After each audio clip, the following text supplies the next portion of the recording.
All right. Hello, good evening, everyone. I hope you are doing great and you can hear me clearly. May I please get your feedback on the chat session to confirm the sound is okay and my voice is clear? Thank you, Wanjala. Thank you, Akona. Thank you, Janet. All right, thank you, Claudia. That's great. That's great. So we could see we have some of the participants um, trying to pause from PM Expo and join us. Some took the rushing, closing from work to join us. Today we are going to have an interesting session, I can bet you. So before I officially introduce the presenter of the day, kindly let me know from where you are connecting from.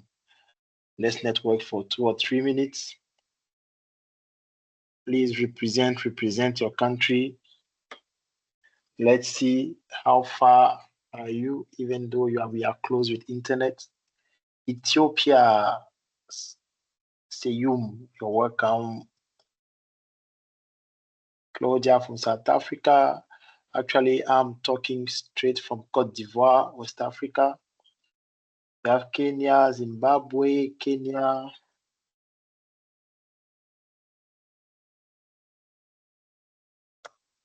That's great. Let it keep coming. Oh, Bertrand from Guinée-Conakry, bonsoir.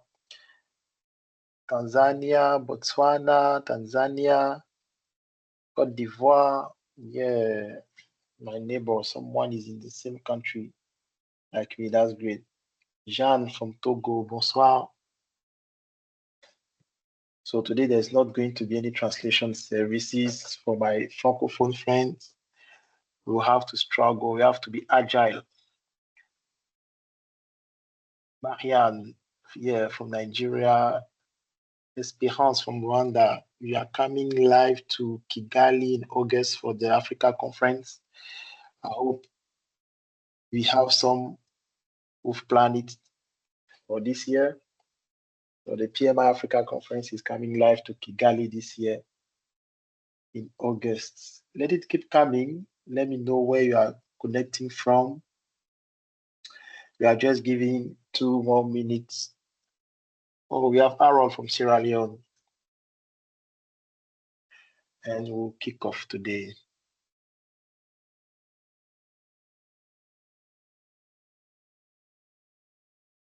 We have Jeanette from Senegal. Bonsoir, Jeanette.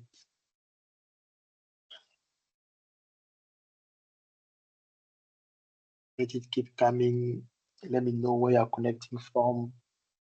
Portia Amwa from Ghana. I hope you are doing great. Ghana is my homeland. Spent 14 years there, so can call me Kwame.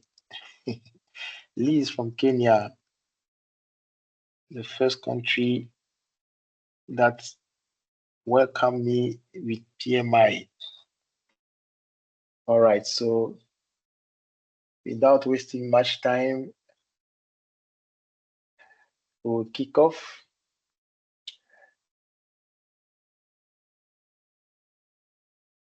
All right. All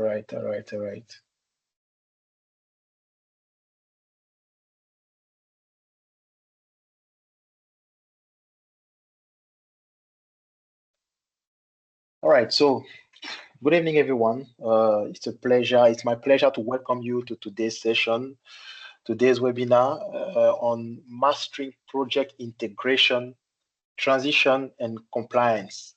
So successful project execution requires, seamless integration of planning activities, effective transition management, strict adherence to compliance standards, key aspects, that we'll be exploring today.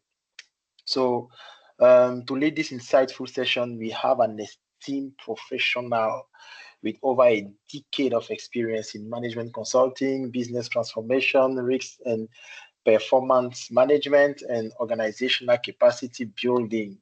Wow, that's a very heavy profile. So our speaker has successfully managed portfolios worth over more than $500,000, and has delivered 100 plus capacity development engagement across various sectors.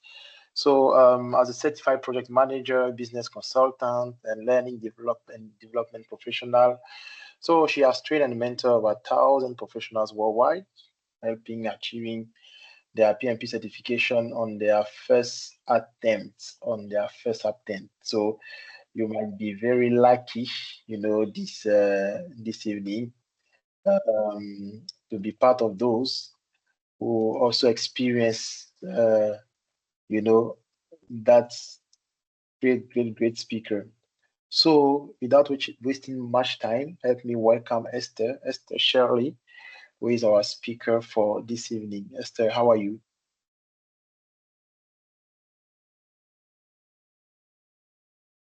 Hello, I am great. Thank you so much for having me today. It's such a pleasure. Thank you, Esther. So the floor is yours. We are following you. You can just let us know about your ground rules if you wish to have questions at a specific point in your presentation, or let the questions come also through the chat or the QA box. And also, you can give us your guidelines, and you have the best audience, the future PMPs and the professionals with you. So Esther, the floor is yours. All right, thank you so much, Mimi, for that introduction. I'm grateful. Hello, everyone. I was also at the PM Expo conference, and I had to leave to join the session as well. I know it's been so insightful. I see we have a lot of people joining all across Africa. Myself, I'm joining from Nigeria, Abuja, Nigeria. And so it's just nice to have everyone joining us today. All right, so today we are going to look at 3 key areas as it relates to our PMP prep. And then after we're done, we're just reviewing the materials, self-providing more understanding of the concepts. We're going to do some knowledge checks. So we're going to do some Q&As. And then once the Q&As are done, you can then bring in your question. However, as I speak on different areas, if you have a question, so for example, we are going to look at 3 key areas. We're going to look at integration, we're going to look at compliance, and we're going to look at closure. So once we are done with each of the concepts, if you have a question, please just raise your hand, use the raise your hand button, and I will allow you to ask your questions. However, further questions can be asked after we are done with the knowledge check, just even generally regarding your preparation, and I will be able to answer those. So thank you. Thank you once again for joining. So like I said earlier, we're going to look at 3 key areas. I will put my camera off just to stabilize my network. But then I'll put it back on eventually. I just wanted you all to see my face. So thank you. So we're going to look at 3 key areas today. We're going to look at project integration. Then after that, we are going to look at compliance. How do we plan and manage compliance on our projects? And then lastly, we are going to look at closure, transition, whether we are closing the project entirely or we are closing the phase. We are also going to look at those entirely, right? So please ensure that your cameras are muted, and then once your hands are up, if you have a question, you can feel free to ask, and then we will take it up from there. All right, so just give me a moment.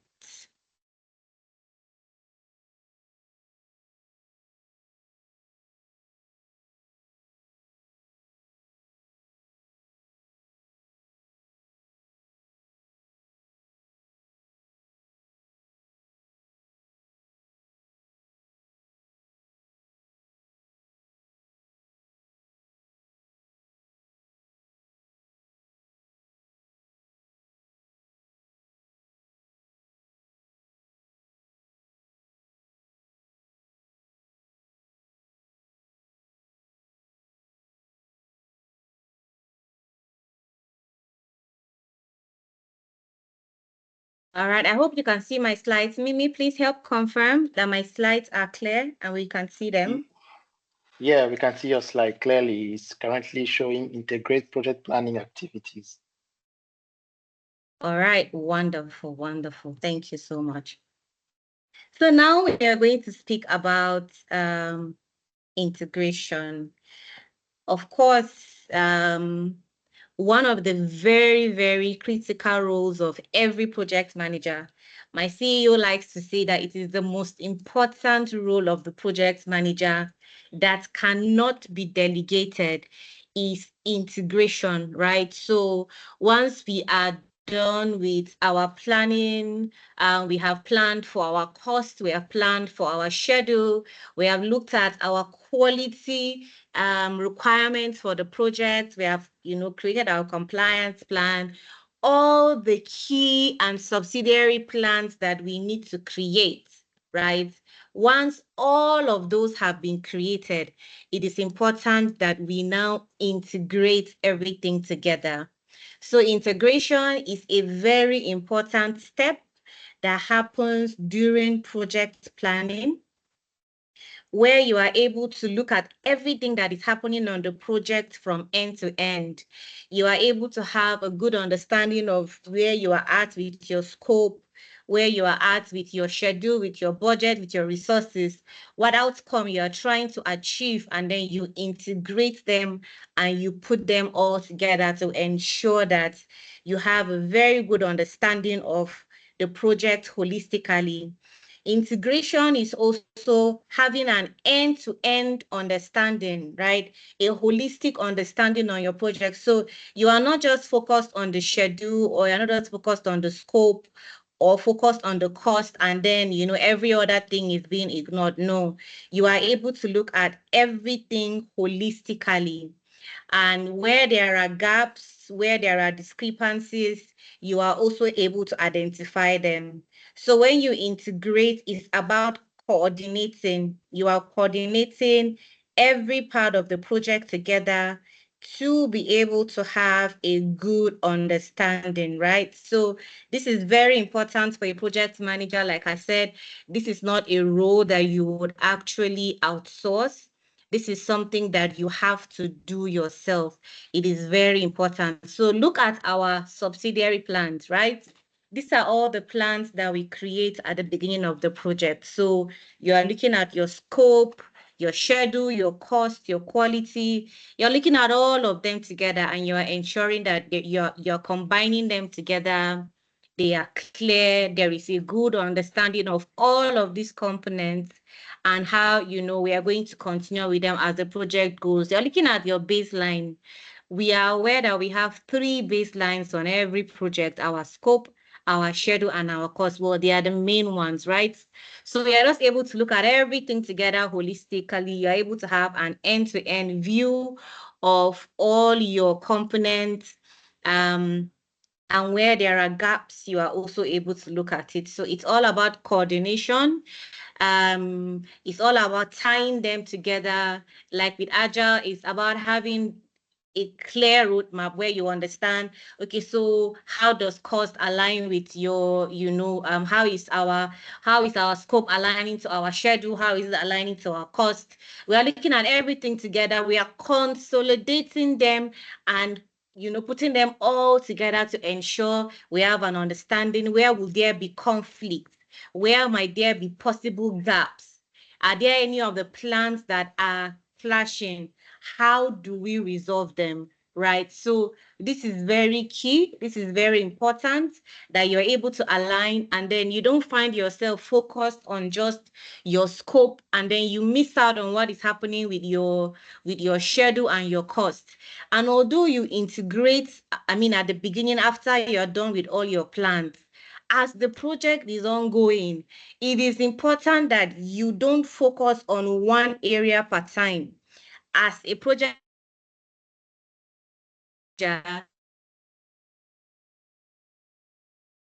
your schedule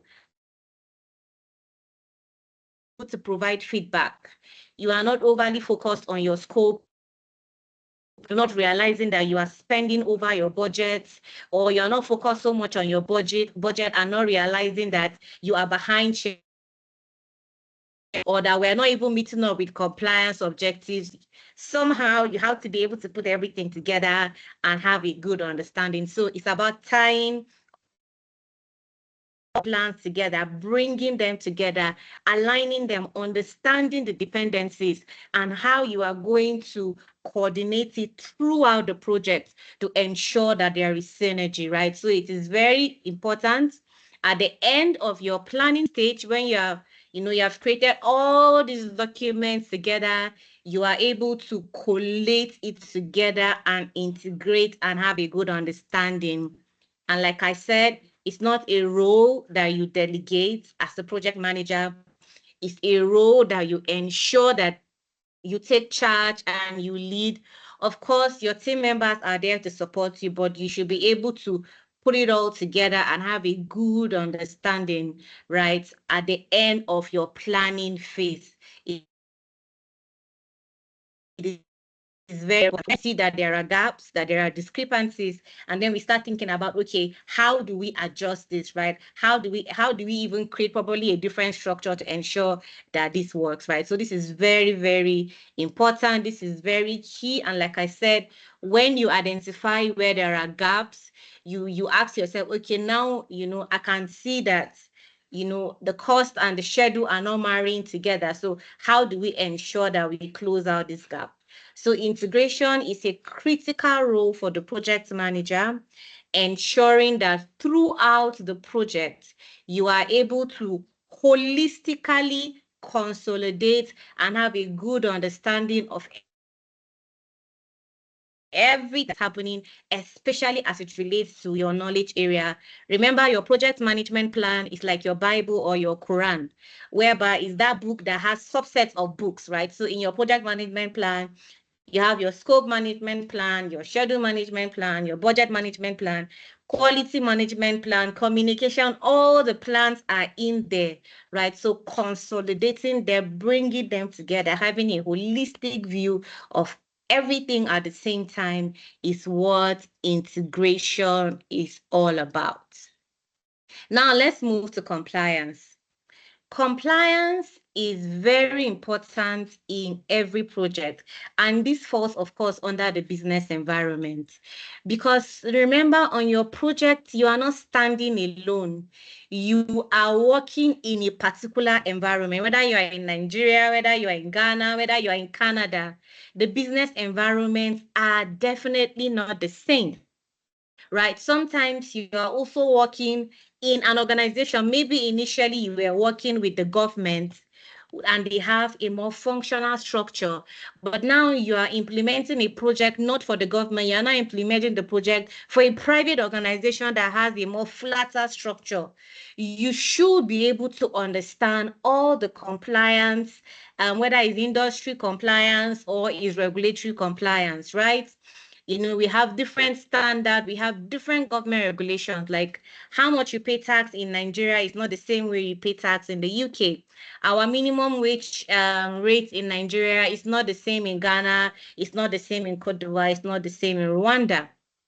So it is important that you have a good understanding of your internal environment and of your external environment, and you ask yourself the question, what are those compliance requirements that I need to adhere to? And when you're thinking about compliance, first of all, what is the product or service that you are offering? Right? Because in different industries, we also have our different regulations that we need to adhere to. So firstly, you're asking yourself, what are those industry-related compliance that we have to take into consideration? Maybe the product that we are creating is going to cause pollution.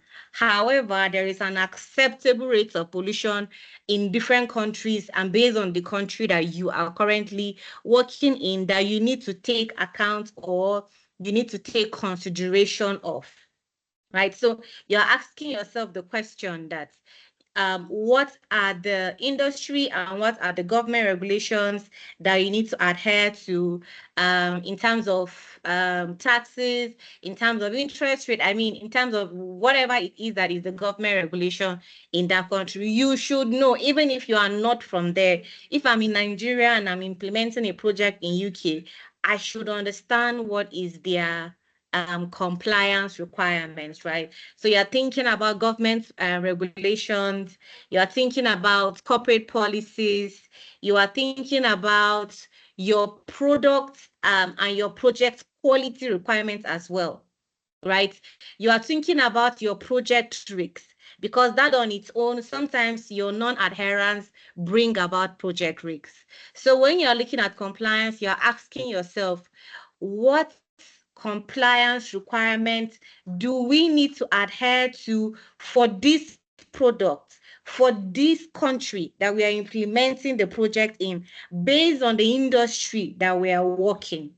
You have to ask yourself the question and come up with specific compliance requirements.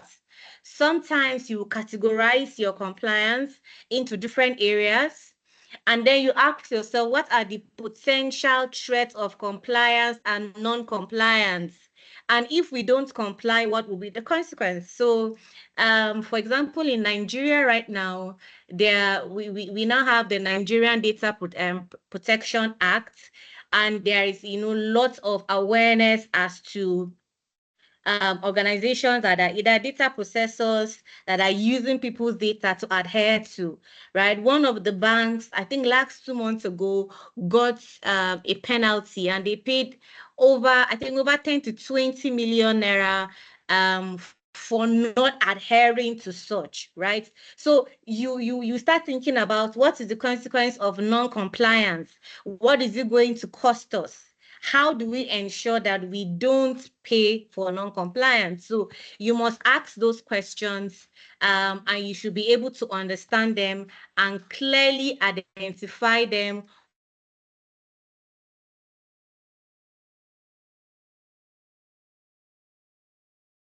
requirements at the stage of your project, so that when you are implementing, you ensure that you are adhering to them.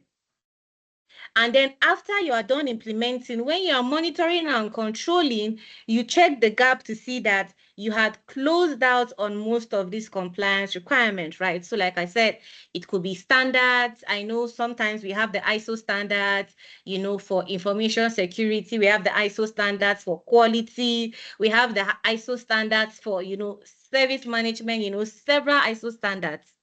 Right? There's a project I've been on for 5 years. It's a federal project in Nigeria.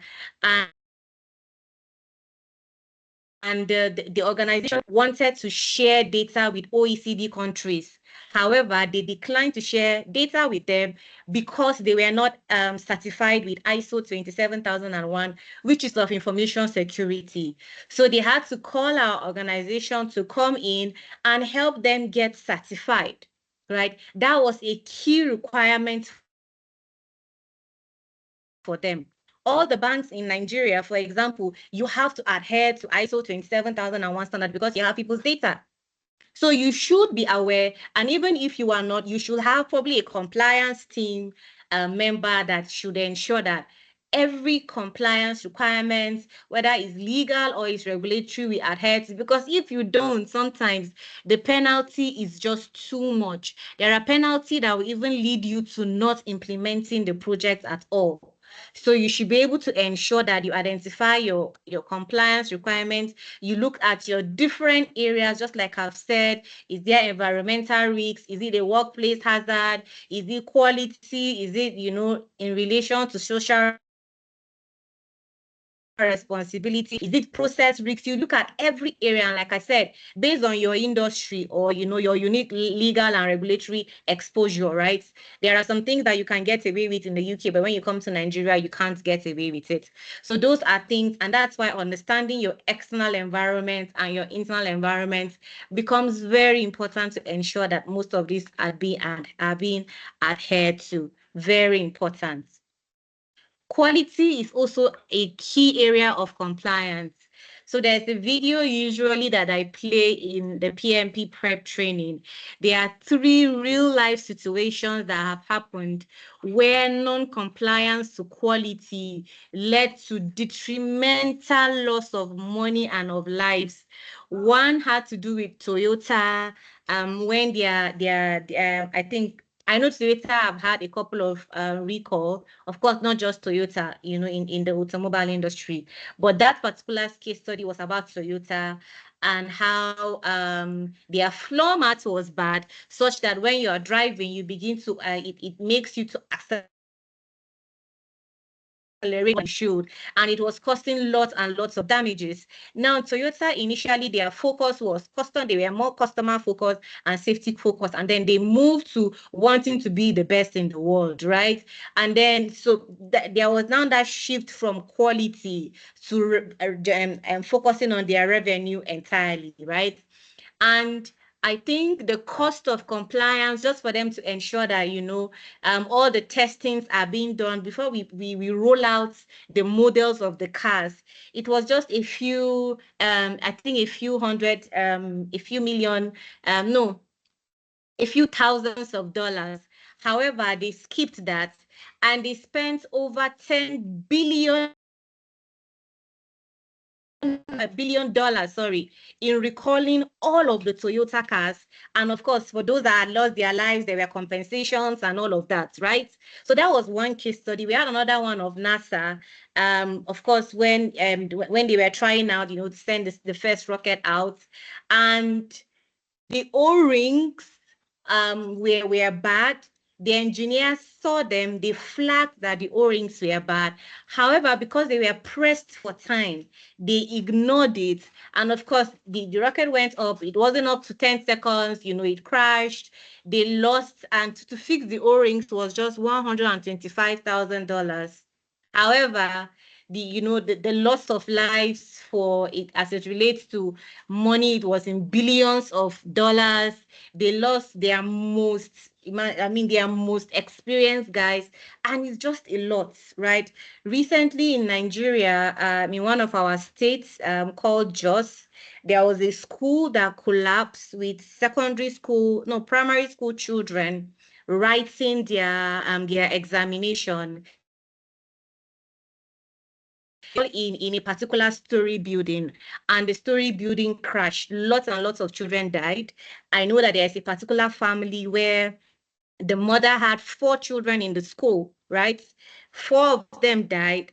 Once the mother and the father died, I heard that they had a heart attack and both of them died. So a whole family is wiped out because of lack of compliance to quality, right? So when we're thinking about compliance to quality, now I'm talking about loss of life, but sometimes it can be as basic as the quality of your reports are poor as a project manager.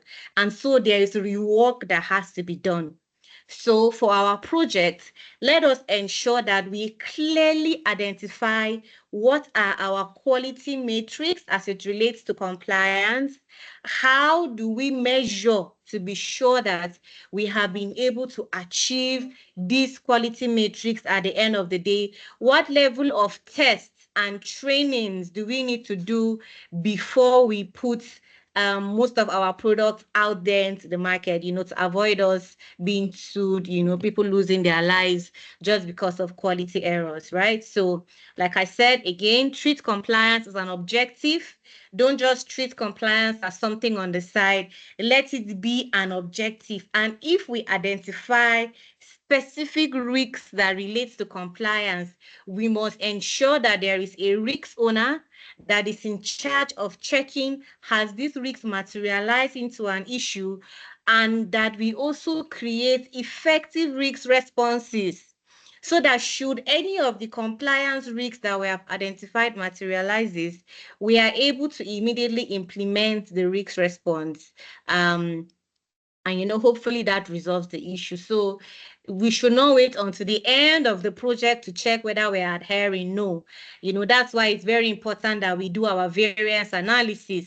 Once we have identified all our compliance metrics in their different categories at the beginning of the project, As the project is ongoing, as we are implementing, we should be checking to see that we are adhering to most of these compliance requirements.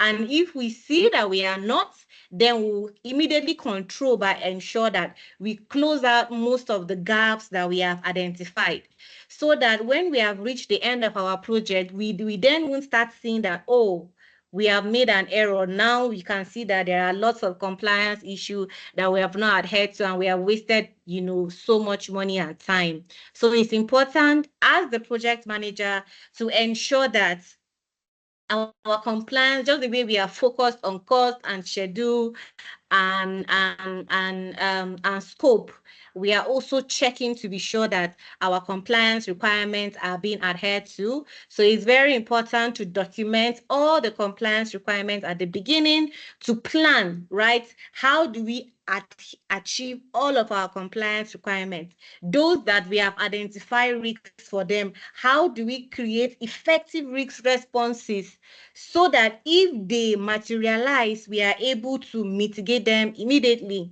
right? And then sometimes it's even important that I always say that compliance is not the responsibility of one person, right? Compliance is when we go on projects for like information security, we say information security and compliance is everybody.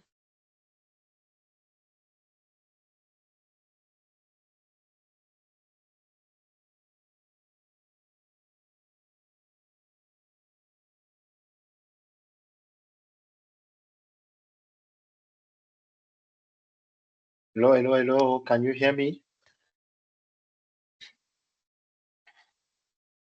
All right. So since Esther has a network issue, let's give her some time.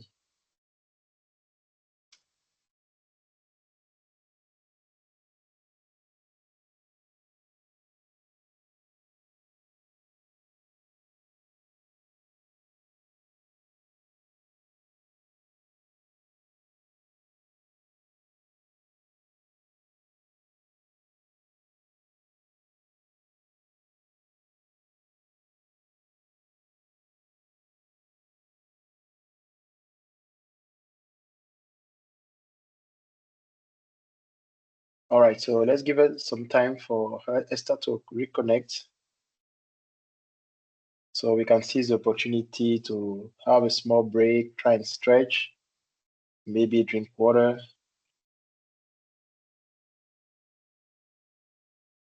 or go for a tea.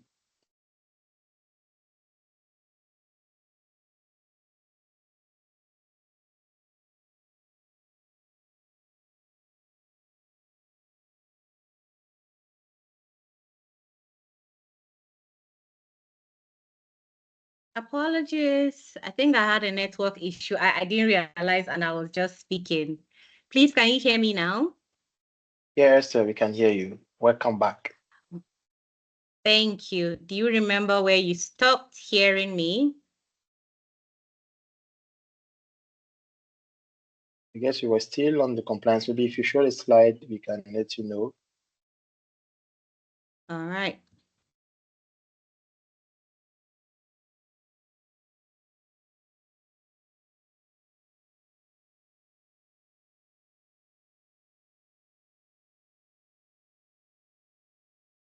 So just give me a moment, put up my slides back.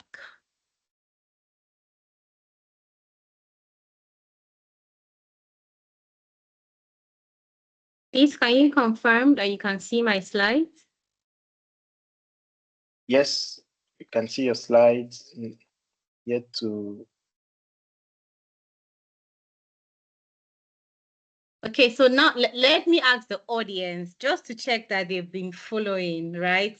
So where did we stop? Can someone tell me, maybe in the comment section, or just raise their hands? Okay, I can see. Yeah. Someone says compliance is everybody's responsibility. Ah, okay. I see. All right. So I think I go back to that slide. Yes, so this was the slide where I was. Thank you. Please let me know hopefully we will not have a network issue. All right, so I was saying that compliance is everybody's responsibility. And as a project manager, you must let your team know this, right?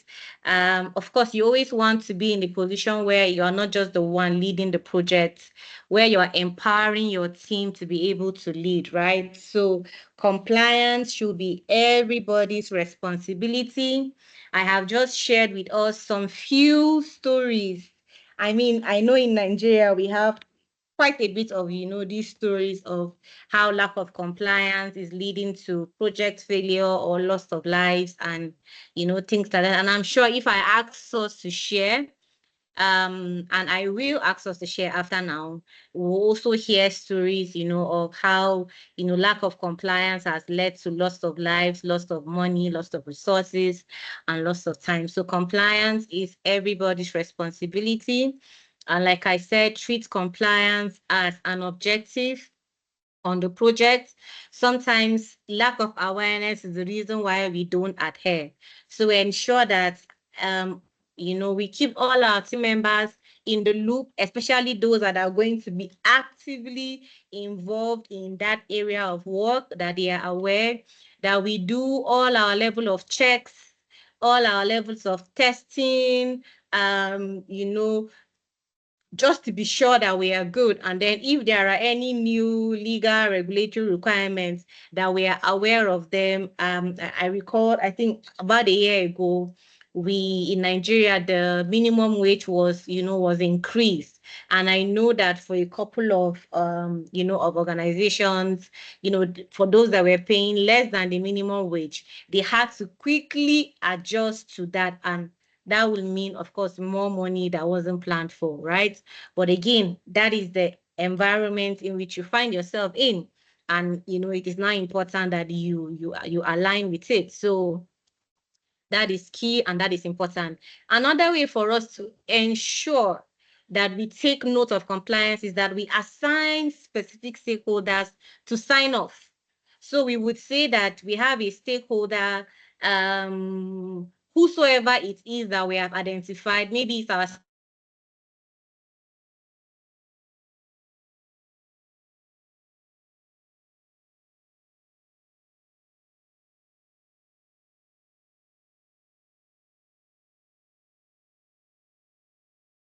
Hello, Esther. Can you hear me? Since we lost Esther again.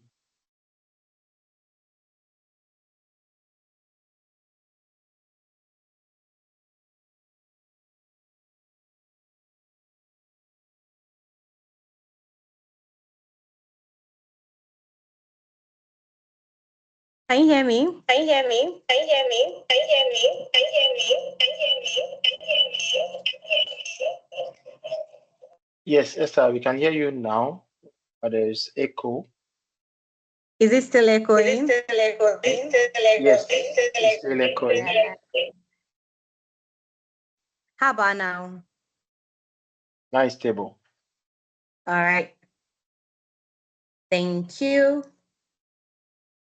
So as I round off compliance, I was saying that sometimes just to ensure that we follow through, to ensure that we don't forget about compliance, we can identify specific stakeholders that will. Please, I'm putting up my slides. Please let me know when my slides comes up.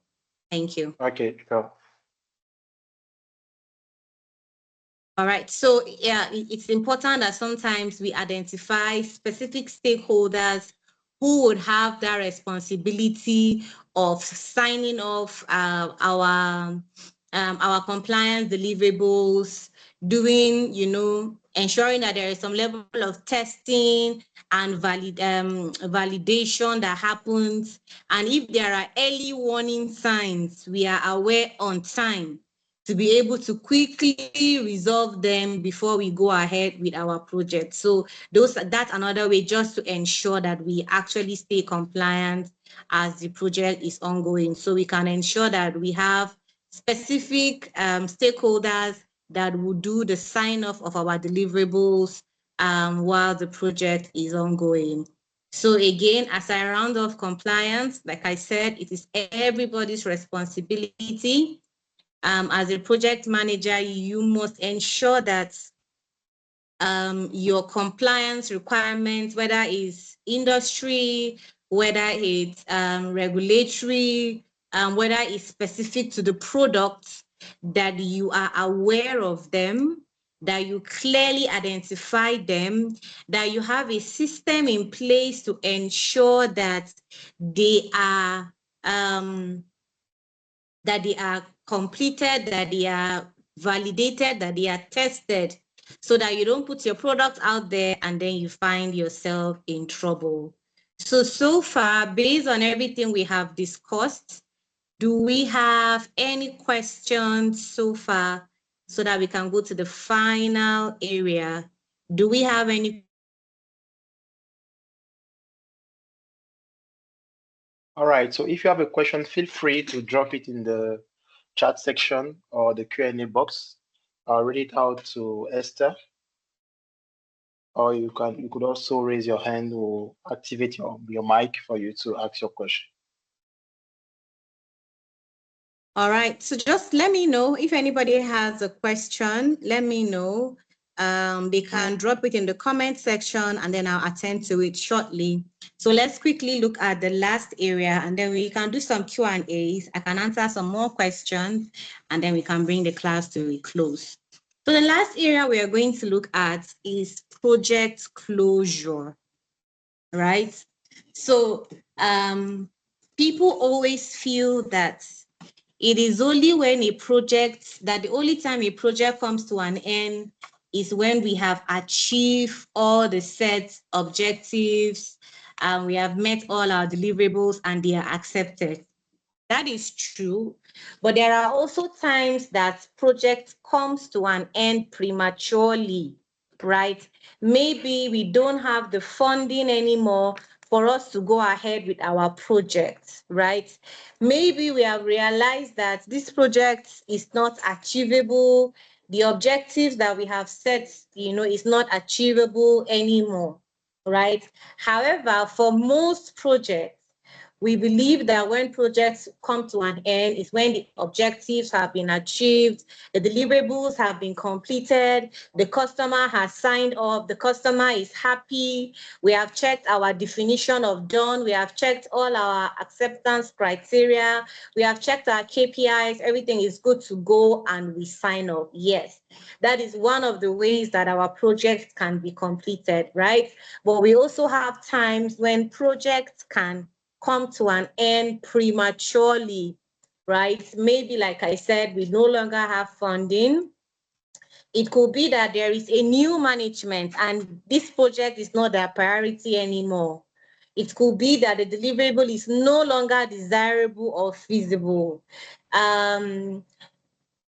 Again, I'm trying not to use the example of Nigeria, but there are times that, you just go around in some areas and you see lots of infrastructural projects that have not been completed. And then you ask the question, okay, after, it was a priority for the old government. Now the new government have a new priority. And now this project that we have invested billions and billions of naira and dollars are now being completed, right? They are now left half done until another set of government comes and picks interest, right? So there could be different reasons why projects can come to an end, aside from us achieving our objective. And what PMI is saying is, whether your project is coming to an end because you have achieved your objective or because of premature reasons, you must carry out the proper and formal closure activity. You are supposed to carry out the formal closure activity. So whether we are closing a project itself or whether we are closing a phase, remember sometimes we can move from phase 1 to phase 2, right? Maybe a project has 2 phases. After we're done with phase 1, we go to our governance gate, we review and we ask ourselves, do we want to go ahead with phase 2? Because there are times that after phase 1, you just realize that we don't even want to go ahead with this project anymore. Or the cost for us to implement the second phase of the project, we don't have that amount. So we don't even want to continue in phase 2, right? So whether we're bringing a phase to a close or we're bringing the entire project to a close, we must carry out the project phase or the project closure activities. Now, what are these activities? Firstly, we have to ensure that there is acceptance of the deliverables by the customer. Of course, if your project is coming to an end prematurely, this may not happen. However, for every project that comes to an end successfully, there has to be that official acceptance of the final deliverable by the customer, right? Then 2, and very important, is transition. We must ensure that we are able to transition the final product to the customer. If, for example, you are a consultant and you go into an organization and you help them, implement a particular project, you have to ensure there is transition whereby you hand over the project to them. So there's a project that I was on with the central bank, and when we were done with the project and we helped them achieve the objectives, they asked us to stay for another 2 years to help them to effectively transition so that when we are not there, they can continue implementing the system in their organization. Right, so you must ensure that you think about transition. Transition is so important because if at the end of your beautiful project, adoption is low, nobody knows how to use it, nobody even understands these products, then you would have wasted your time.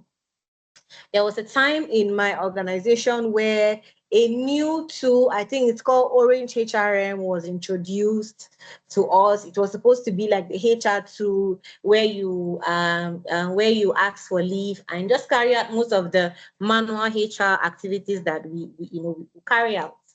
And it failed, right? It failed, and after a review, we later realized that it was because the planning for transition and adoption was not done.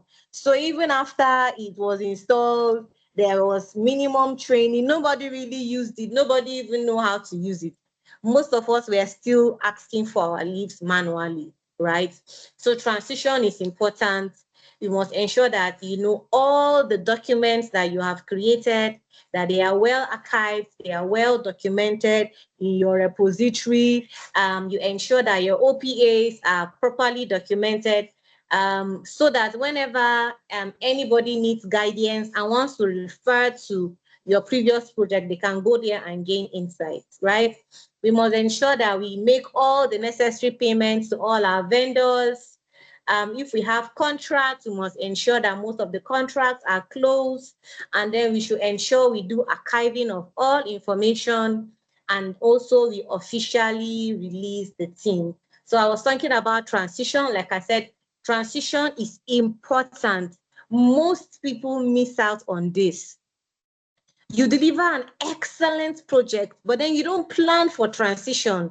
You don't think about, after I'm not here, after we leave, how do I ensure that the customer understands this product, that they are able to use it? Sometimes you would see that before maybe Apple releases a new phone, there would have been so much buzz about it. These are the new features. This is how to use it. You see a lot of things in that way. So it is important that that handover is done, but that the customer also understands how to use the product or the service, so that even if you're hands off, they are able to use it without your support. So it is important that you plan for transition to ensure that you properly hand over, that you're in your transition, you're thinking about the end users. Will the buying process be seamless? Will it be easier for them? How about the support staff? Because if you release a product, I'm sure many people are going to be buzzing your customer service. They want to know how to use it, right? They want to do this. They will be asking questions. Your support staff should have the necessary training that they need to be able to respond to most of these queries and questions that might be needed. Sometimes you go to an Apple store when they have new products and you just want to try how to use it. You always see their support staff there to support you, to tell you about all the new features in the new iPhone and things like that. So you must think about, again, even your project team, right? How do we also ensure that, for example, sometimes you might have project team in-house, sometimes you might not have them in-house, right? So how do we, if let's say we are the project team and we also have some people in-house, how do we ensure that when we leave, those in-house can carry on with the work without needing us? How about the business? What adjustments do we need to make?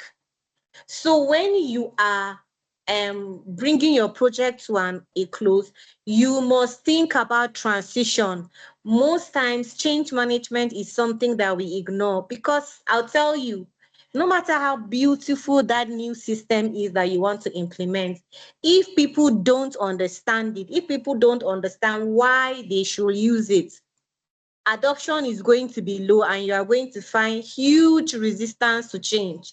And that's why the ADKAR model of change management is something we encourage that you use, whereby you create lots and lots of awareness. People know that something new is coming. People understand why we are moving from where we are currently to a new level. And people even understand how. Right? If it means that we are going to train them and coach them and mentor them, all that needs to be done to ensure that we carry out readiness, right? Then benefit realization, very important. So at iCentra, which is where I work, I'm actually a manager at iCentra Consulting. We usually have monthly webinars just discussing different areas as it relates to project management. Last month, we discussed about PMOs and how PMOs should be more strategic. This month, we are considering discussing about benefit realization, because it is so important. Organizations and management spend billions and millions of dollars into projects, and sometimes project managers or even the team in-house are not able to clearly state that this is what benefit means to us. This is how we can measure benefit qualitatively and quantitatively. If your management is going to spend lots and lots of money on the project, it's always important that at the beginning of the project, you ask yourself, what does value mean to us in this project? How do we measure value? Short-term benefits and long-term benefits. How do we measure them qualitatively and quantitatively such that it is very clear? And then when the project is coming to an end, for example, value can mean that after this project, your revenue is going to increase by 10%, right? It could mean that your organization is going to become more, maybe we are trying to integrate AI into our organization. And now after the project is over, literally 50% of people are now effectively using AI in our organization in the first 2 months. Those are things you can measure. So benefit realization ensures that management gets back value for the money, and you don't just keep on having projects and pumping in so much money. However, we cannot identify the short-term and the long-term benefits, right? And I think in the PMP slides in module 1 or so, there's a detailed discussion about benefit realization, identifying value as well, right? We have both the financial and the business-based benefit measurement methods. So, right, if it's something you're interested in, I'm probably sure that in one of these sessions, that will also be handled, right? Then ensure that you pay all those, all your contractors, ensure that you pay them on time.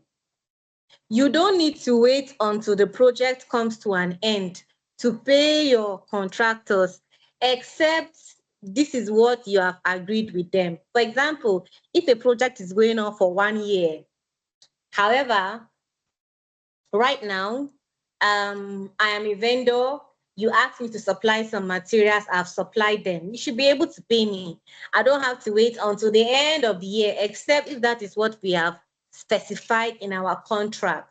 So ensure that according to all the contracts that we have entered, that we fulfill them, that we pay our vendors on time, and we also ensure that the vendors supply exactly what we have asked them to based on our specifications. So ensure all your vendors are paid, all your contractors are paid, ensure your team members are paid too. It is very important that you ensure that your team members are paid.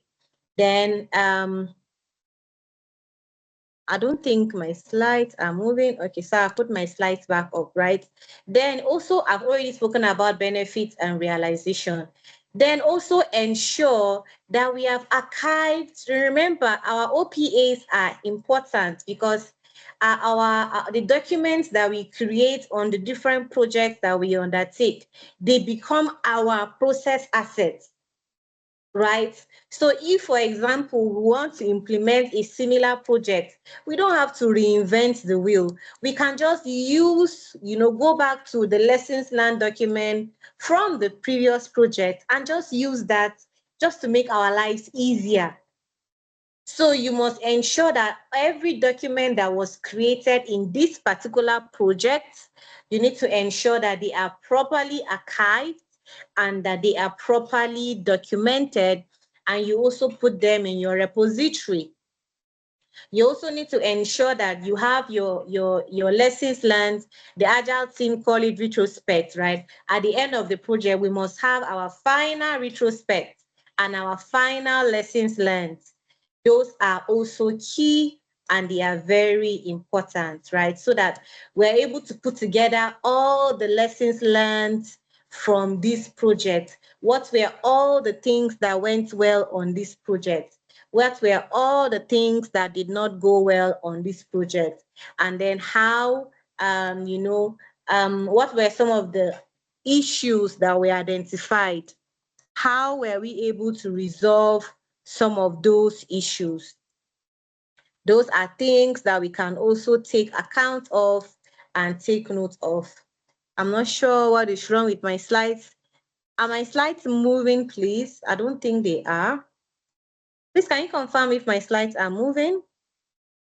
Okay, now we are no more seeing the slide. I'm not showing again.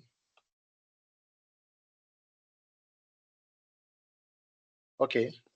Okay. Yeah, we can see knowledge management during closing. All right, great. Right, talking about our final lessons learned, we must ensure we carry out our final retrospect. It is important. Sometimes we also call it post-mortem. Always have it. I know most people skip it. The project is over, yay, we are done and we move on. As a project manager, please ensure that we carry out these final lessons learned, we carry out our final retrospect, and we're able to properly document all the things that went well, did not go well, and we update them in our repository. Remember that our lessons learned register is where we document everything we have learned on that project, just on that project. But our lessons learned repository is now the repository that has the lessons learned of all the several projects, maybe about 20 years of projects. We have it in our repository, right? So ensure all your documents are updated. Every document that was created in that project, that it's properly documented. And then ensure that you officially release your team. Once project comes to an end, there's no need to continue keeping your team members on site, right? Once you have transitioned, sometimes we even have ceremony events. Ensure that you release your team. How do you release your team? If you have given them IDs and laptop and all of those, ensure that you take them back and they sign off. Ensure you make all their payments and so that you can officially release them. And of course, lastly, we create our final project report that we submit to our sponsor or to our stakeholders. So these are some of the activities that we carry out during our lessen our project closure. So do we have any questions so far based on all the areas that we have covered? I want us to do a couple of Q&As, and then if you have further questions, I'm going to take them. So please let me know in the comment section, how has been the session so far? Do we have any questions? Yes, please, Esther, we have questions. So one question from Nicholas saying, thank you for the great insight and presentation. My question is, which one do you deem priority in handling compliance issues? As a PM, do you consult with compliance team first to help resolve the issues, or you have to collaborate with the sponsor, stakeholders, and team to resolve them? Thank you. Thank you. Good question. Please, and I mean, even for your PAP exams, try to ensure that you don't do it. So what I mean is, you don't always want to go to the sponsor, right? Remember, your sponsor is probably your management. They are busy, they are C-suite, they are executives, right? You always go to them when there are like really pending issues that you cannot take care of, right? Or that you have to escalate, or that it goes outside the scope of the project. And I see PMI does that a lot in their PMP when they say, okay, go to the sponsor. Going to the sponsor should always be your last resort. Excellent question, because as the project manager, you might not be able to know all of those compliance requirements. That's why you need your team, especially those that have the domain knowledge as it relates to compliance, right? Some people even have like their legal team and all of that. So yes, they should be your go-to in capturing your compliance requirements, not your sponsor. Yes, can you have further meetings with different stakeholders to be able to collect their requirements, even as it relates to this? Yes, but your first go-to should be your compliance team. I hope that answers your question, Nicholas. Great, I can see, you've addressed it. So Nicholas will comment definitely. So before going to those who raise their hand, there's another question from Claudia Masoka. Thanks, Esther, for the great session. Is the PM responsible for the benefit realizations? Meaning, do they have to document the benefit whilst executing on the project? All right, Claudia, thank you for your question. So in most projects, traditional projects, they usually have the business analyst, right? Of course, at the end of the day, as the PM, you are the one that is responsible, for ensuring that everything is done, right? However, in traditional projects, you always have the business analyst, right? Of course, business analysts are very good with this. So the business analyst will usually carry on these tasks with the support of the PM. Remember that most times benefit cannot be realized at the beginning, right? It is mostly when the project is coming to an end. But however, at the beginning, the business analyst will work with the team to identify the benefit realization matrix, both qualitative and quantitative. And then as the project is coming to an end, the business analyst will also check to be sure that the benefit has been realized. Sometimes, if you don't have the business analyst, you could have a senior team member that can carry on this task. The PM doesn't have to be the one doing it, but the PM must ensure it is done. On Agile project, this is entirely the work of the product owner. The product owner is the one that ensures that benefit is realized. Claudia, I hope this answers your question. Thank you. Thank you very much, Esther. So Claudia and Nicholas, kindly give us a thumb up or a feedback if your question has been addressed. So while waiting for their feedback, I have one hand from Nuruddin. So Nuruddin, you can open your mic and ask your question, please.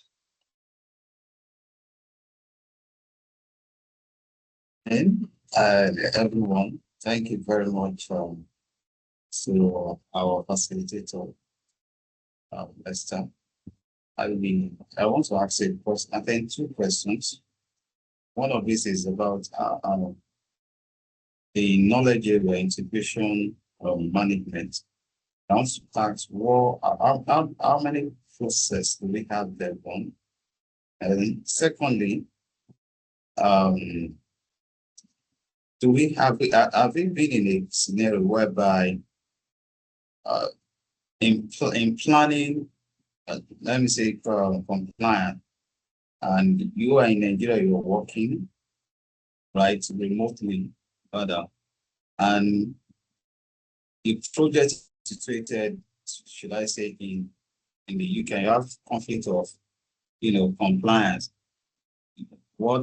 Let me say what the company believe in is actually not in compliance with what you have over there in the UK. So which one are you going to, in terms of the product, let me say the product you are producing, right?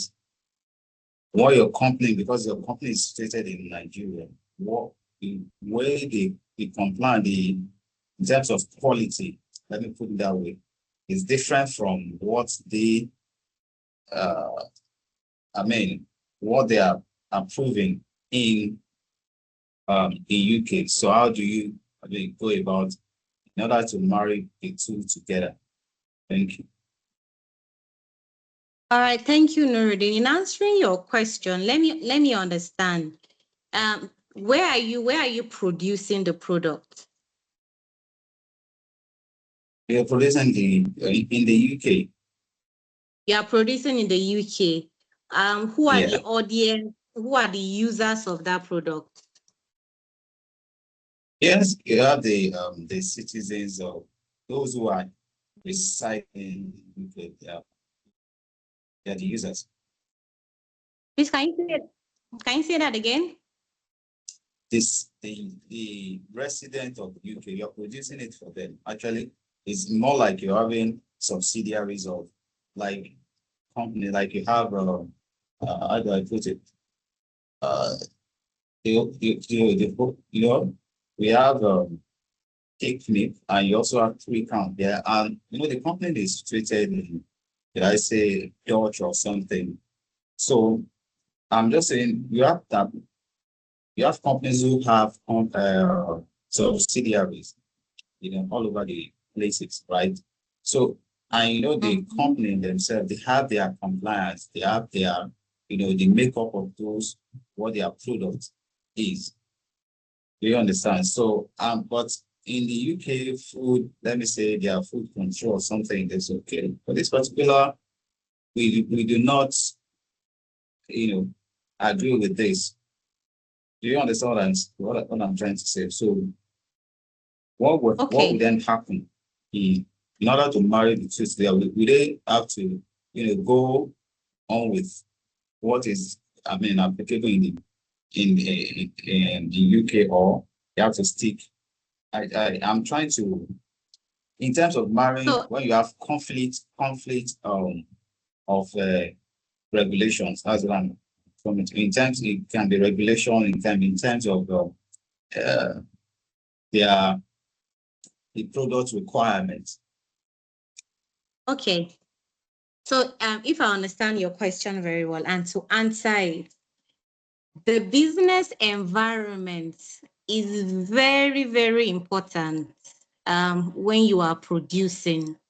And there is always the awareness of tailoring that should happen. If you are producing a product that is supposed to be sold in Nigeria, however, and that is accepted, however, if you take that product to the UK, it will not be accepted. You are supposed to modify, because if you do not modify to meet up to the business environment where you are producing, you can be sued and your license can even be revoked. And that is why localization is very, very important, right? So for example, even though this it's not even about compliance, what KFC sells in, so the first time I went to Malaysia, I realized that KFC sells rice. And I was surprised, like, why should KFC be selling rice, right? But I realized that the people in Malaysia, they love rice, and therefore they had to integrate rice into their menu for people to love it and want to buy it.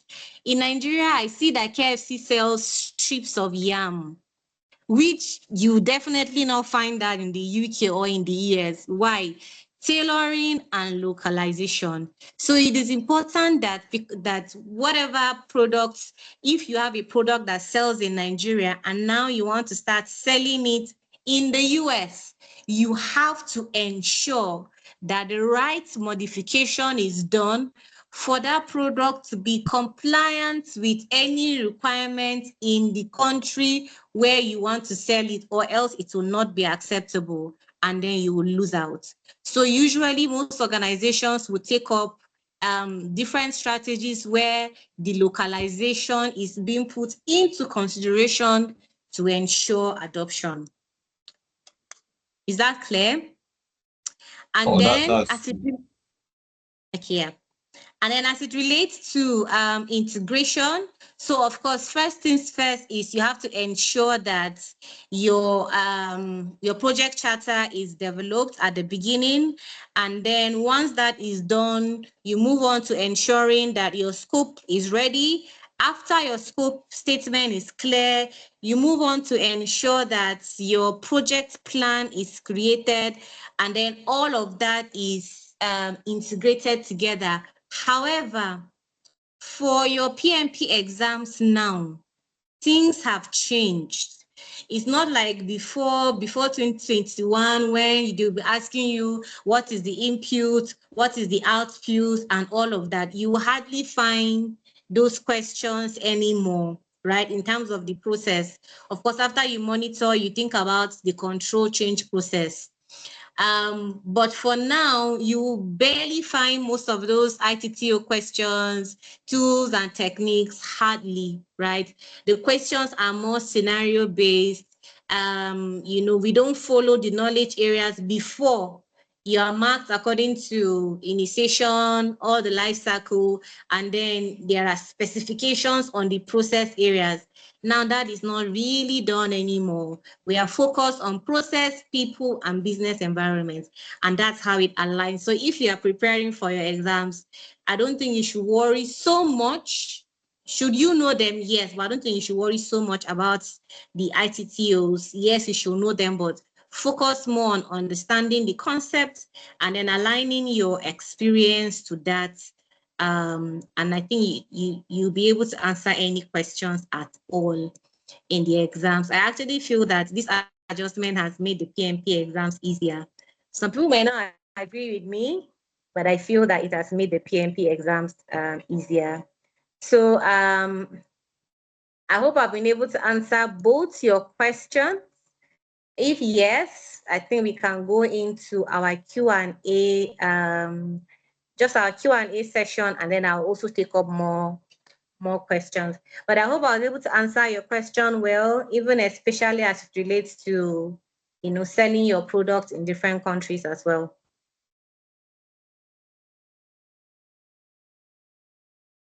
All right, thank you, Nuruddin. So now let's do some Q&A, right? And I would like to see our engagement in the comment section. Feel free to also put your hands up if you want to be able to answer the question, right? So question 1, what is the difference between lessons learned register and lessons learned repository? The two terms mean the same thing. The register applies to a single project and the repository applies to many projects. C, the repository applies to a single project and the register applies to many projects. And then D, the register contains only areas that need improvement in the future project, and the repository contains areas of improvement as well as positive findings. So I've seen lots and lots of B. I've also seen D, right? So I think this was something I had explained just now when I was talking about lessons learned as the final thing you do during closure, right? So the answer is B, because when we talk about the lessons learned register, every project should have a lessons learned register, 1, right? But then we also have our repository. If, for example, this year, we have done 10 projects, that means in our repository, we are going to have 10 different lessons learned register from all the different projects that we have done. So the repository has the combination of all the lessons learned, and the register only captures 1. So thank you so much for your responses. Question 2. A project has the following characteristics. It is in the execution stage.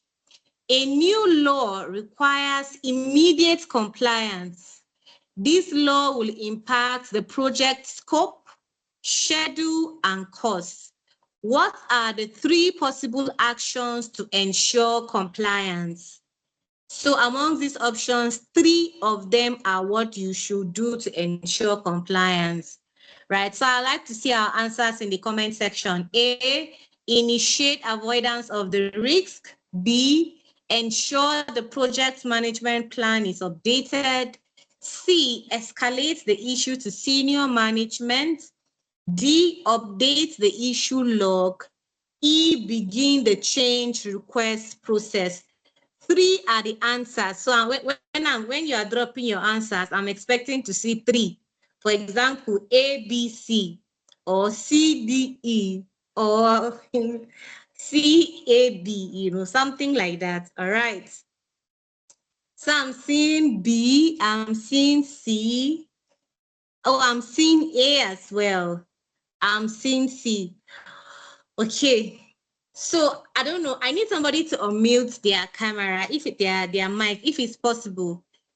The person that thinks that A is part of the answer, anyone that thinks that A is part of the answer, can you unmute your camera and tell us why you think A is the answer? Or for anyone that has dropped their points, you don't even have to tell me if it's A. I want to hear somebody's voice. Just tell me, what do you think is the answer? And then you can explain your reason. Yep, they can lift their hands. Anyone? Yes. Anyone that wants to speak can lift your hands. I'll unmute you to speak.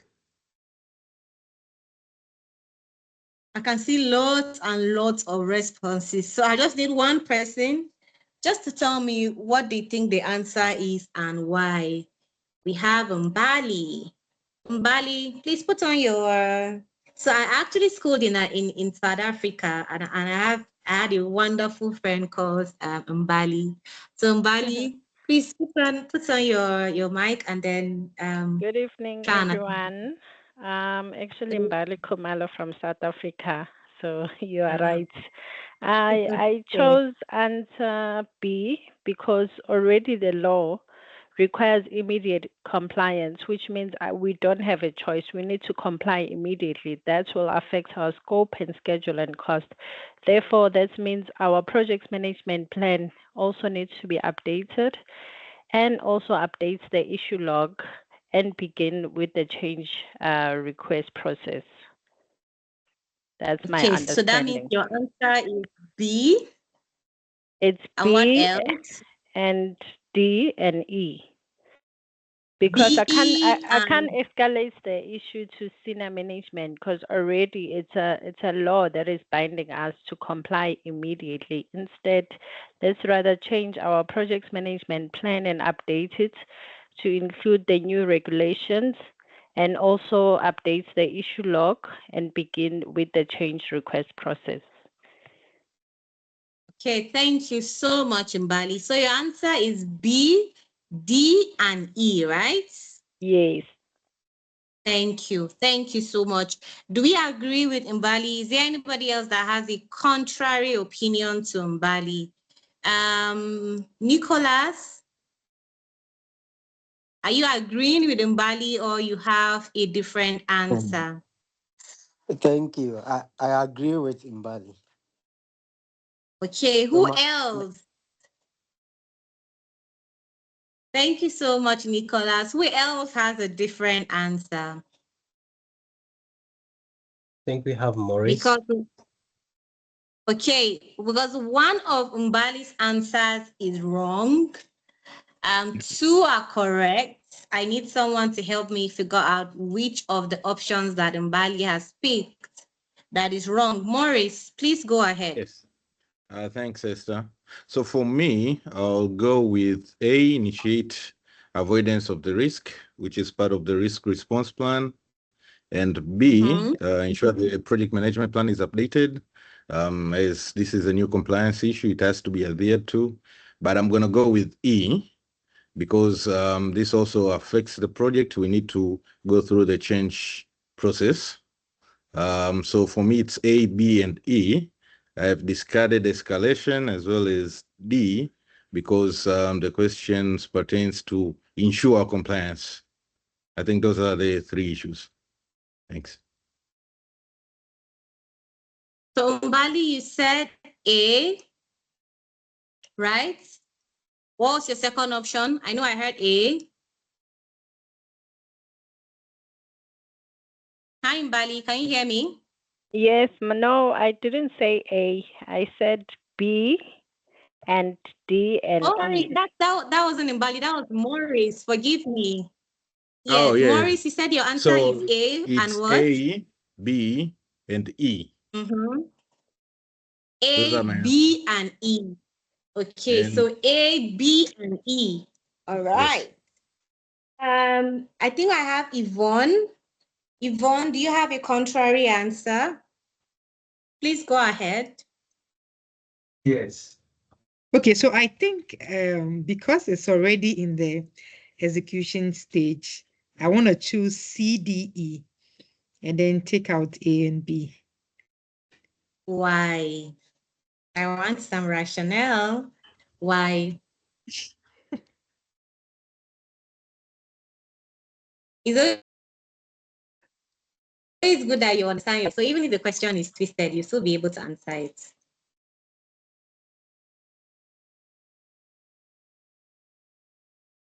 Okay. Somebody else wants to help Yvonne. Let's take one last person. Just to help Yvonne. I think I see a name called Sa, S-A-A. If you can hear me, please go ahead. I can see your hands up.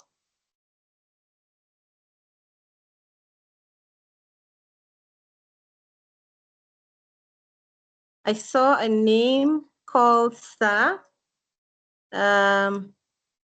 Okay, maybe he can't hear me. There is a name that I'm not sure I can pronounce. B-E-R-O. Please, you need to help me. I think it's Beru Tawit. Oh my God, I hope I haven't murdered your name. Please tell me how to pronounce your name, and then can you go ahead and attempt?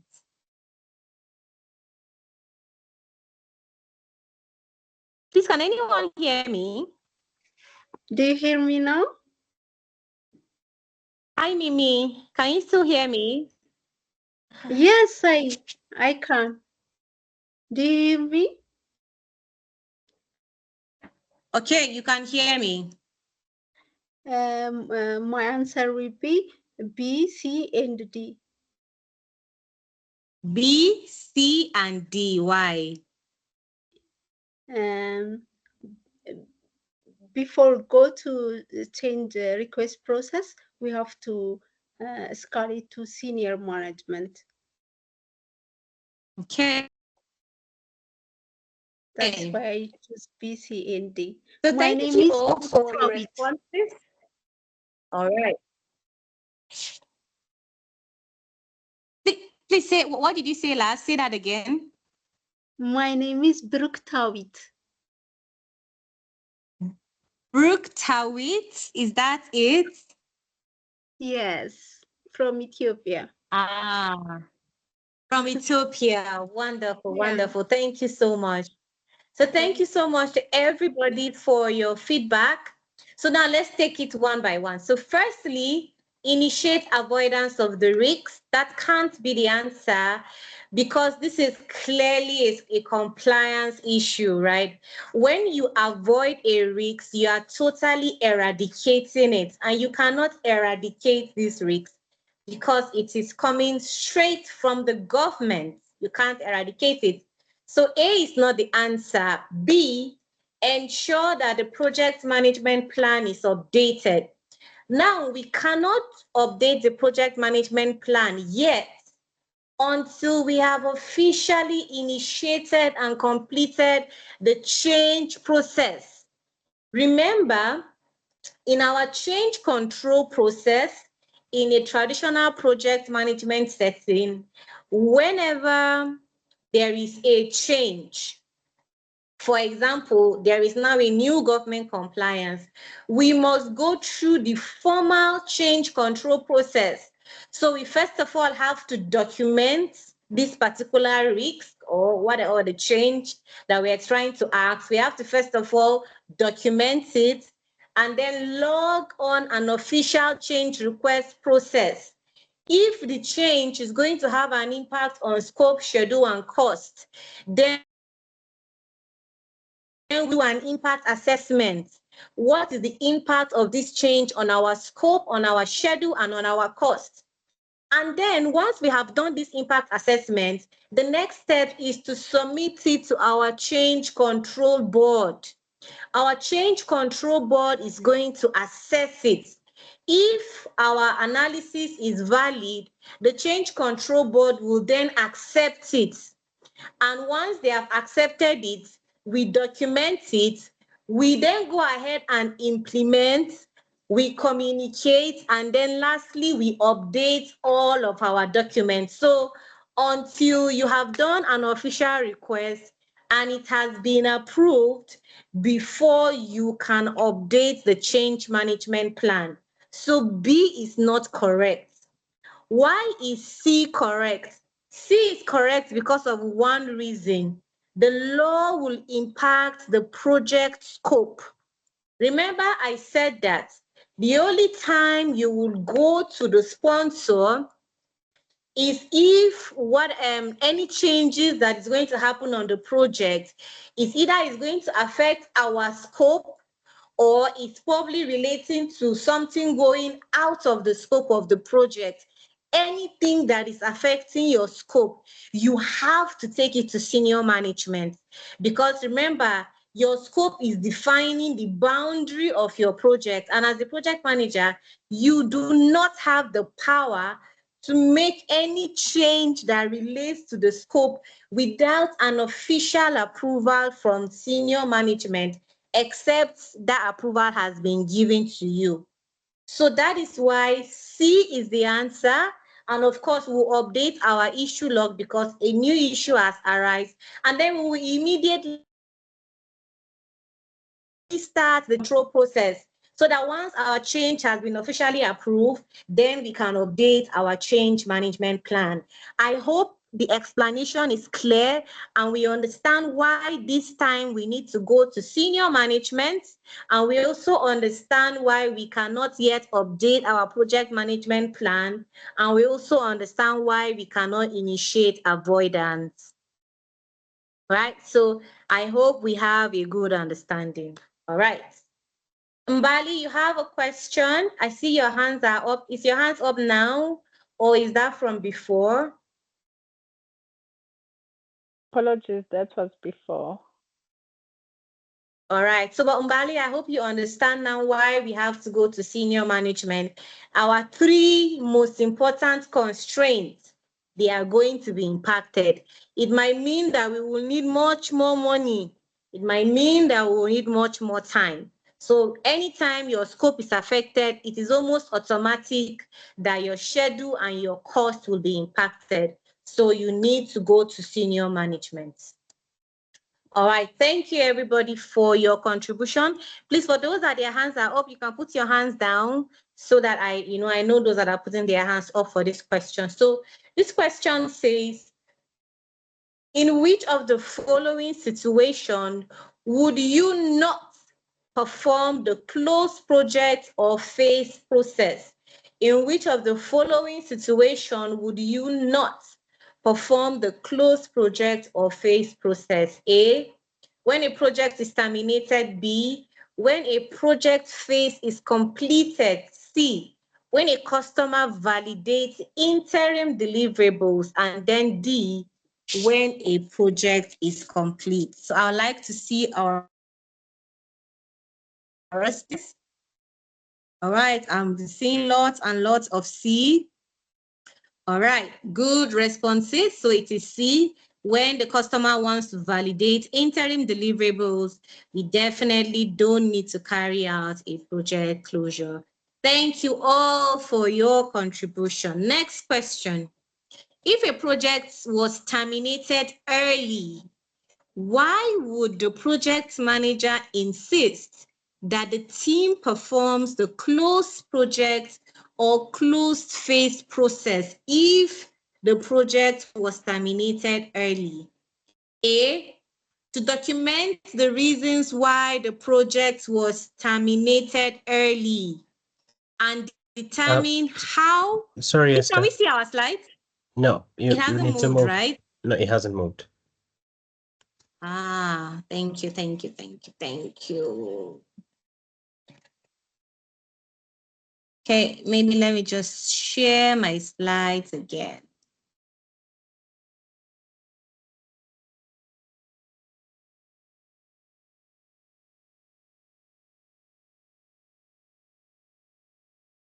Just let me know when my slides are up.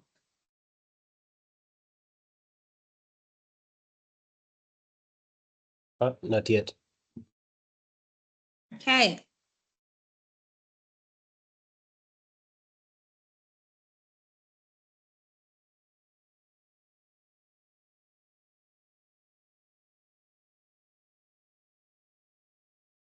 All right, just give me a moment.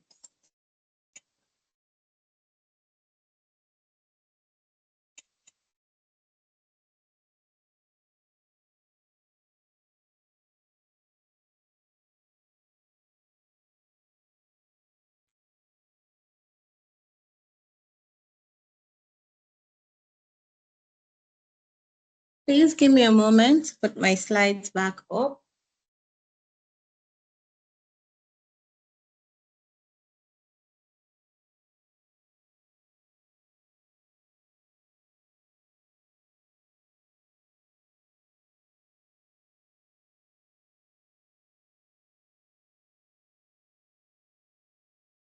It's loading now. Should be okay. See.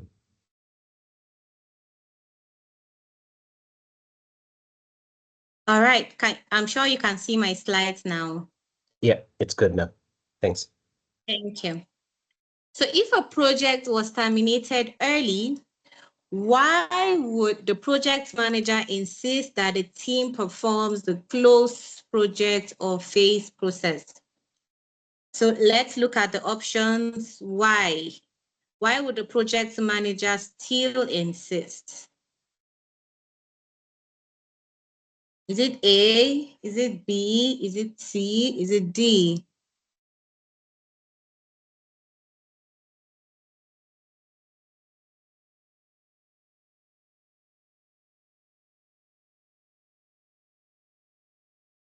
Okay, I'm seeing a couple of answers.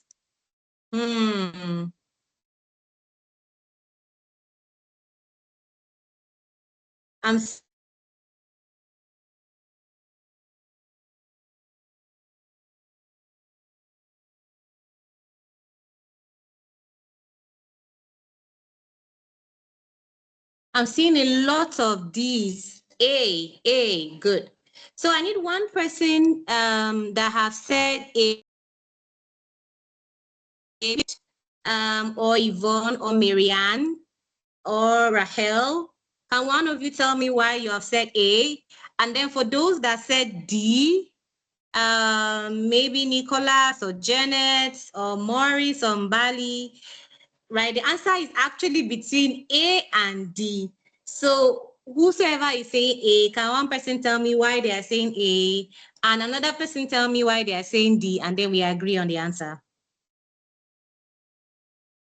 So team A, Rahel, go ahead. Tell me why you have picked the answer. Let's hear your justification.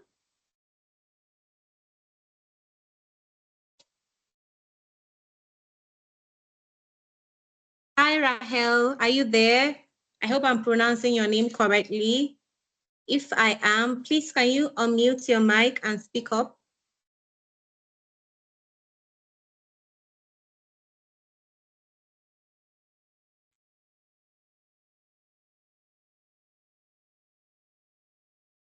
Okay, Rahel's mic is disabled.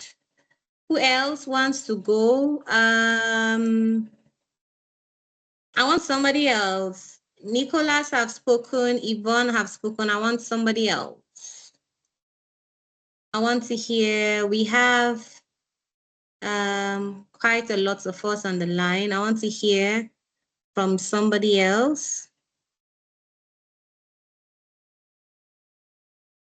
Who wants to speak?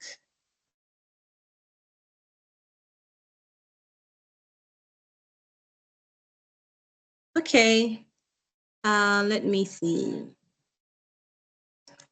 Okay, let's hear from Yvonne. Yvonne, is that you speaking? Who is speaking? Yvonne, go ahead and speak. Okay, so for every project, I know that we assign resources to every project. So if the project is terminated early, the resources that were not used would have to be transferred to a different project. That's why I chose the A. All right, thank you so much. Who else? Who chose D? Nicholas, did you choose D? Who else chose D? Who else chose D?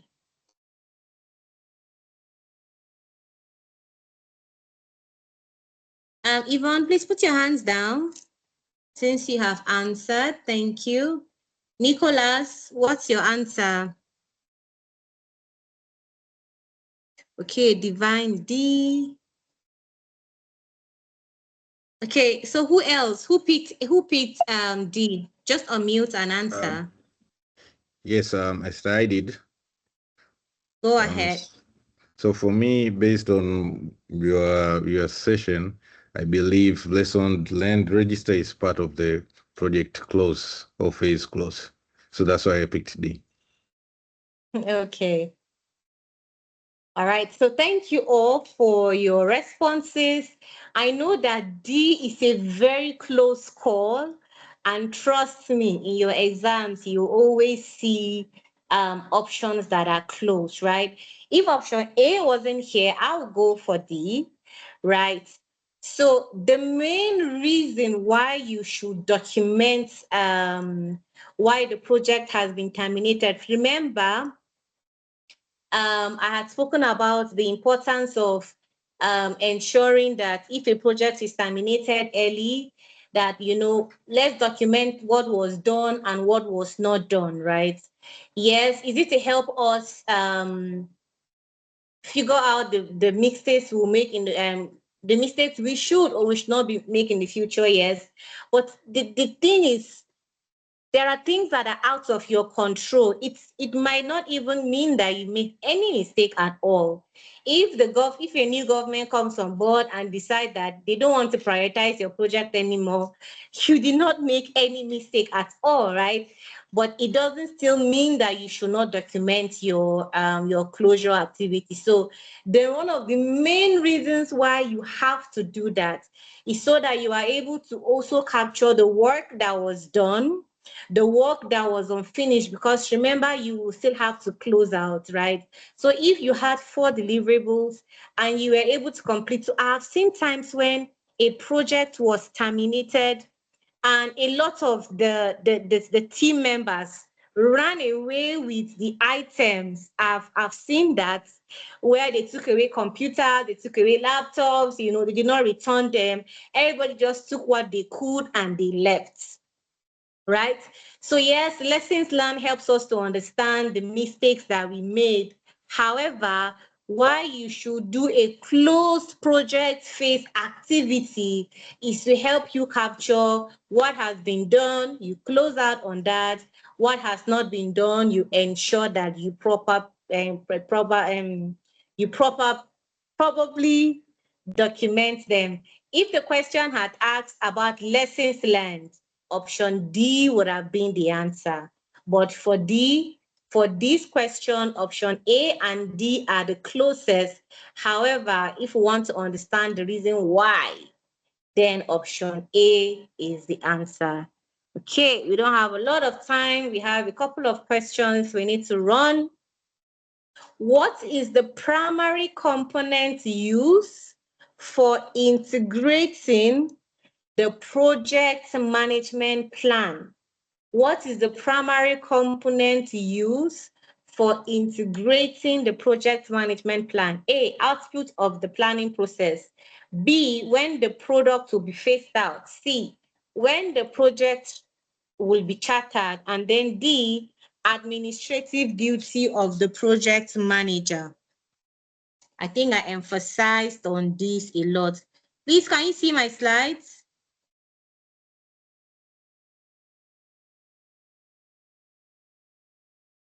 Yes. Yes, we can. We can. All right, so I'm waiting for the answers. Okay, I'm seeing a couple of A. Let me see if we have a contrary answer. Okay.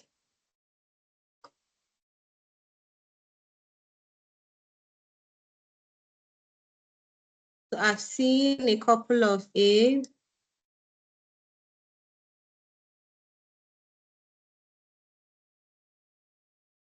So I've seen a question about option 4. That will be the decision, right? If, for example, let's say iCentral is the organization and iCentral was working on a project and you are a project team member of that project. However, midway into the project, the management of iCentral have now said that we are bringing this project to a close, let's say because we don't have funding for it anymore. However, you have probably done 50% of the work. On your own part, as the project manager, you need to ensure that a couple of things are done to be able to close out the project properly. One of the things you would do is your lessons learned. But another thing you would do is to ensure that the work that we have done, we hand it back to the organization. The one that is unfinished, we hand it back to the organization. The organization would decide what they want to do. Maybe in another year or two, they can decide to pick up the project and continue. It is not your business as the project manager. Your responsibility as the project manager is just to ensure that you close out and officially hand over to the organization that you are working with and you move on. However, the organization decides that they want to go ahead with your feedback, it is absolutely their responsibility. So I hope that that provides more context. Even if we are not planning to take up the project again, that is the responsibility of the organization to decide. On your own end, as the PM, you close out and you move on. Even if it is closed out due to compliance issue, as the project manager, remember, one thing you must remember, part of the things you do during the closeout project phase is to do your lessons learned. It's the lessons learned that will tell us what went well and what did not go well. However, the question is asking, why should we close out? That's what the question is asking. Why should we still carry out the closeout activities? The question is not asking what are the closeout activities that we should do. It's asking why, right? So please, that should help you understand. All right, let's move on quickly. Yes, this answer is A. We've gotten it correctly. Let's move on to question 6. Review the following steps. Step 1, a project has been successfully delivered. Step 2, the project manager is executing the formal closure. what is step 3? So the project has been successfully delivered. Step 1, perfect. The project manager is currently executing the formal closure. What should be the next step? A, project manager should update the bid document. B, we're still on the other slide. It hasn't moved. Oh, you're still on the other slide. Oh my God, I don't know what's happening to my slides today. Sincerely apologize. No problem.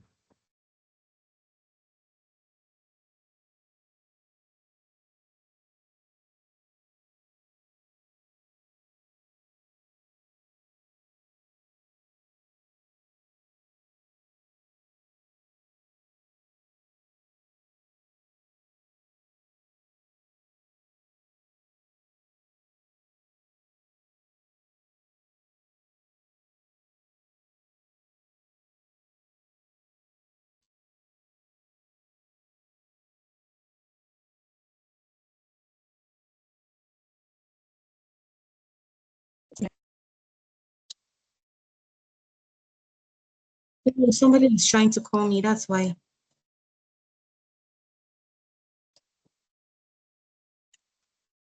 That's the one.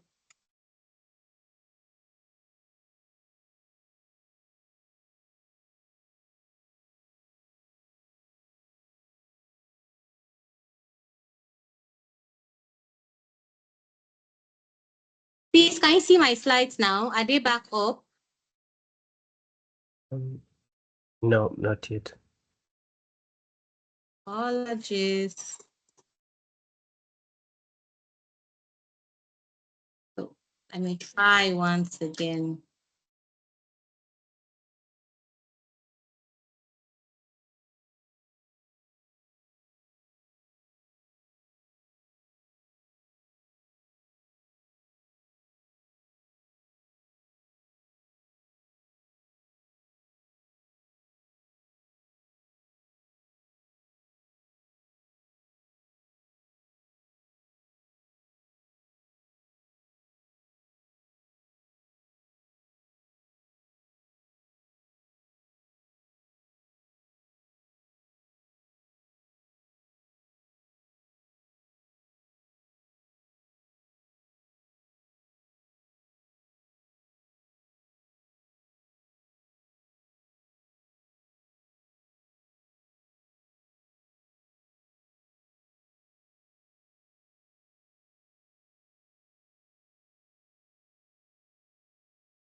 Have you been able to, Esther?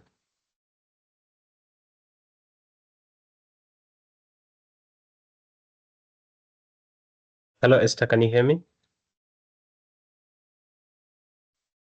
Yes, I can.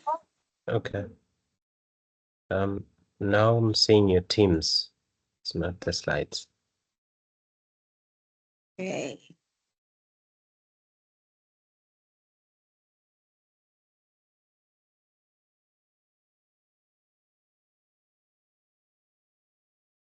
Yeah, we're now on question 6.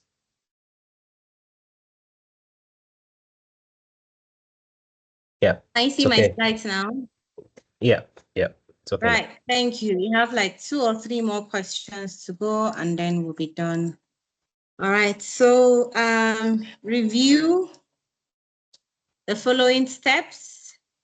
A project manager has successfully delivered 1, 2. The project manager is executing the formal closure process. Then the third one, what should be the third one? After we have successfully delivered, we are commencing or we are currently carrying out the formal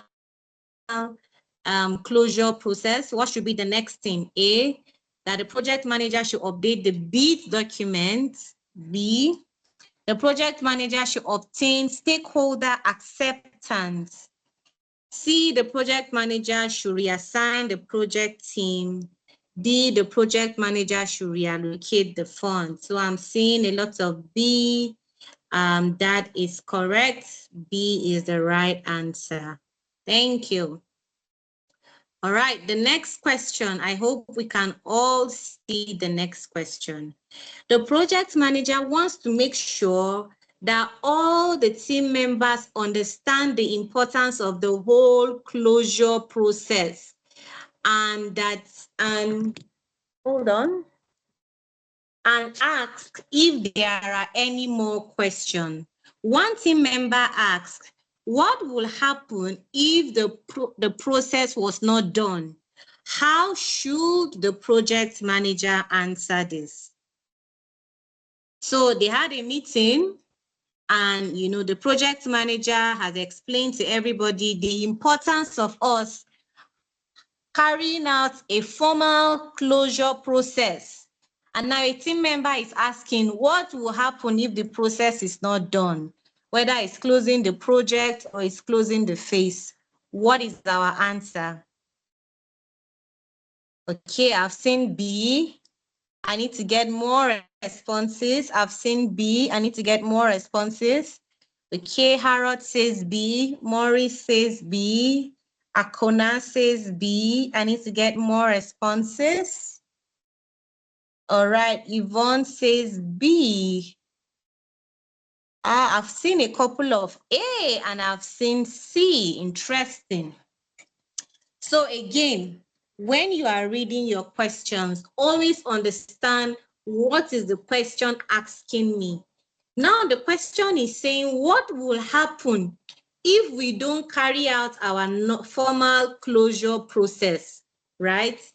A says the customer will not be obliged to pay for the project. No, even after the customer has paid for the project, you still need to carry out the closure process. Remember, we just looked at the closure process, preparing your final report, doing your lessons learned, updating all your OPAs, ensuring all your contractors are paid. This is the process we are talking about, right? So A is not the answer. C, the stakeholders will not have any faith in the project team for the future project. No, I have seen many projects where, to be honest, the project is over. Everybody got so happy and so excited that the project closure was not even carried out. I have seen that happen so many times, right? So the closure process is just a process that the project manager must ensure is done so that we can properly close out. So B is the answer. It is important that we officially close out the phase, or else, remember when I spoke about phase 1 and phase 2, if we don't officially close out phase 1, how do we even enter phase 2, right? We can't. So B is the answer. Thank you so much for your responses. Now let's go to the next question. Which 3 of the following activities are part of closing a phase or project? So 3 are correct.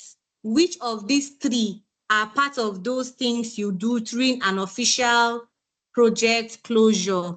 So I need your answers in 3. Is it A, B, C? Is it B, C, D? Is it, I need that answer.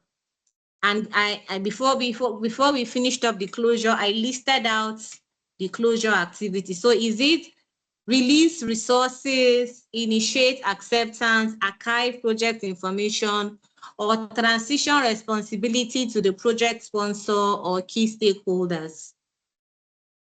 Okay, I'm seeing A, B, C, A, B, C, A, B, C, A, B, C. All right, so A, B, C is correct. So we have 2 more questions to go. Review the following project characteristics. A, the project is in the initiation phase. B, due to lack of funding, the project is terminated. C, the project manager must close the project. what is the first action that the project manager should take? A, rely on the communication management plan to properly inform all the stakeholders. B, examine the organization's closure guidelines. C, determine the potential impact of terminating the project by performing a risk analysis. D, close all project procurement process. Okay, I'm saying B. Somebody says D. I've seen a couple of B's. So remember, what the question is just saying is, how should the project manager carry out the closure activities, right? So if one, the project has been terminated and we must close out, different organizations might have different guidelines. So you have to review the guidelines. Part of the guidelines, C is actually part of the guidelines, right? It's more like saying, it's literally saying, let us look at the checklist. So C can be something we will do when we're doing our retrospect or our lessons learned. D is something we also have to do if we are closing out. But the question was smart. It says, what is the first action? So the first action is to first of all come up with that checklist. And then once you come up with the checklist, remember the question says, what is the first action? So the first thing you do is come up with the checklist. And then once that checklist is ready, you can now carry out other things like C and D, right? So B is correct. Our final question for today. We have 3 more minutes to go. After a project ends, the project manager and the project team members are still being asked to do the following. They are still being asked to evaluate new requirements. They are asked to make minor modifications. They are asked to solve technical issues. Now, the project manager wants to ensure that the product or the service deployed by the project has operational support. What should the project manager do? That means there's something that the project manager has not done. And that's why even though the project has come to an end, the project team members are still working. What should the project manager do for us to be able to ensure that our team members leave this project and somebody else handles it?